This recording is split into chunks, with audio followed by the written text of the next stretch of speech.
Halo, hai semuanya, berjumpa lagi dengan saya Nona di Belajar Bareng Yuk. Nah, kali ini kita akan membahas mengenai topik yang pastinya menarik dan bermanfaat untuk para remaja. Apa itu topiknya? Nah, topiknya adalah kebiasaan-kebiasaan yang baik untuk remaja. Pembahasannya kali ini diambil dari buku Sean Covey yang berjudul 7 Highly Effective Tips. Nah, kali ini topik yang akan kita bahas akan berbentuk series. Jadi, jangan lupa untuk terus menyaksikan video-video selanjutnya ya. Oke, pertama-tama kita akan mengetahui dulu mengapa penting kita membahas topik ini.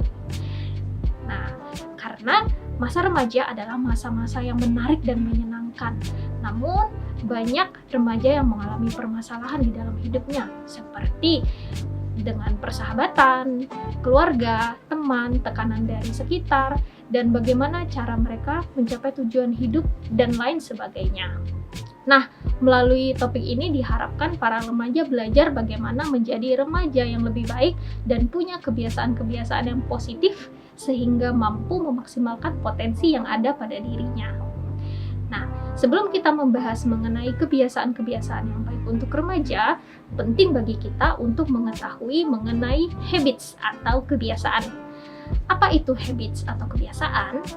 Habits atau kebiasaan adalah sesuatu yang kita lakukan berulang-ulang kali. Seringkali kita tidak sadar kita punya kebiasaan apa, tapi sebenarnya kebiasaan itu sangat mempengaruhi hidup kita dan membentuk diri kita. Mula-mula kita membentuk kebiasaan kita. Lama-kelamaan, kebiasaan kitalah yang membentuk diri kita. Meskipun tidak mudah, kebiasaan bisa diubah atau dibentuk. Jadi kita punya pilihan ingin membentuk kebiasaan kita seperti apa. Nah, ketika kita sadar bahwa kebiasaan kita itu tidak baik dan ingin mengubahnya, kuncinya adalah dengan mengubah pola pikir menjadi pola pikir yang benar atau positif.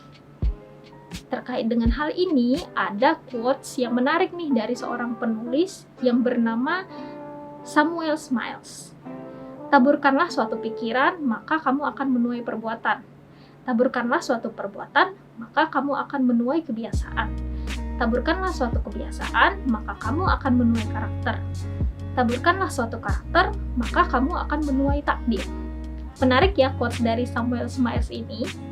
Nah, sekarang mari kita lihat terlebih dahulu bagaimana kita melihat sesuatu atau yang biasa disebut dengan cara pandang. Cara pandang itu ibaratnya seperti kacamata yang kita pakai dalam melihat sesuatu.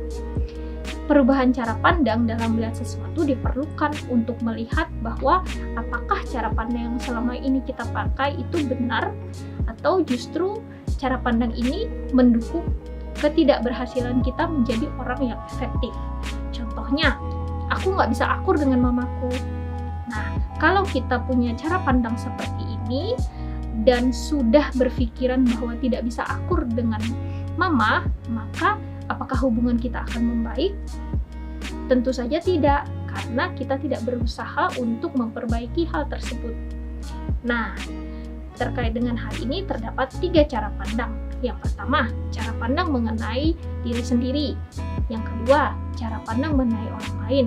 Yang ketiga, cara pandang mengenai kehidupan.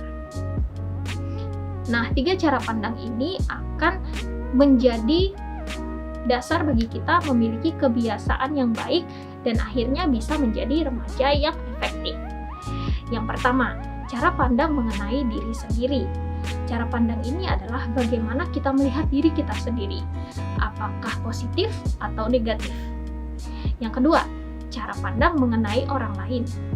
Kalau kita memiliki cara pandang yang negatif pada diri sendiri, maka pasti kita akan memandang negatif juga kepada orang lain.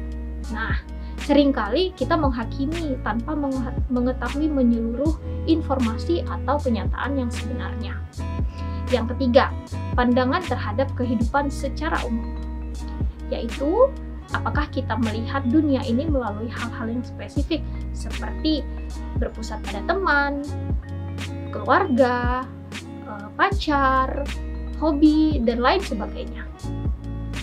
Nah, berikut ini beberapa langkah-langkah yang bisa kita lakukan atau kita praktikkan secara langsung untuk mengubah cara pandang kita menjadi lebih positif. Yang pertama, ketika kita bercermin, katakanlah hal-hal yang positif untuk diri kita sendiri. Yang kedua, selalu berikan apresiasi terhadap apa yang kita lakukan dan kepada orang lain di sekitar kita. Yang ketiga, pikirkanlah cara pandang yang membatasi diri, seperti aku tidak pandai bergaul. Namun, lakukan hal yang sebaiknya berlawanan dengan pikiran itu. Yang keempat, perlakukan orang lain sebagaimana kamu ingin diperlakukan oleh orang lain. Nah, itu adalah beberapa penerapan yang bisa kita lakukan untuk menjadi remaja yang efektif. Walaupun terlihat sederhana, namun hal ini harus kita lakukan sebagai langkah awal membentuk kebiasaan yang baik. Sekian pembahasan kita kali ini. Kita akan bertemu kembali di pembahasan dan di video selanjutnya. Jangan lupa untuk tetap sehat dan bahagia. Sampai jumpa.